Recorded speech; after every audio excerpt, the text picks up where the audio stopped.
Meni mana shu retseptimdan keyin siz ko'chada umuman shashlik sotib olmaydigan bo'lasiz. Qanday qilib uy sharoitida atiga 50 ming so'mga qiyma olib 12 ta zo'r shashlik tayyorlashni barcha sir asrorlar bilan o'rgataman. Avval yurakchani qizartirib bizga obuna bo'ling.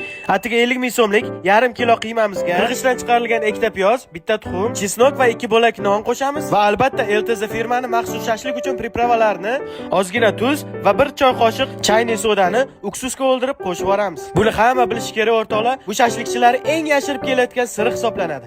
Mana shunaqangi oddiy maslahatlarga quloq solsanglar o'rtoqlar, shashlik pishgandan keyin kichkinagina bo'lib yig'ilib qolmaydi. Shashliklarni mangalsiz tovada tayyorlash paytida o'rta olovda ikkala tomonni ham yaxshilab qizartirib pishirib olish kerak. Shashlik pishgandan keyin ishib yumshoqqina sochini bo'lib chiqadi o'rtoqlar. Og'izda erib ketadi deydi, xuddi o'shanaqa bo'ladi. Keyin esa quruq tova olib, piyozlarimizni qalamcha shaklda to'g'rab, boyagina shashlik qovurgan sellarimizni ustidan quyib, shashliklarimizni mana shunaqangi chiroyli qilib ustiga terib, 15 minutga past olovga dimlab qo'yamiz. Mazasiga gap bo'lishi mumkin emas. Videoni srochni barcha yaqinlariga yuborib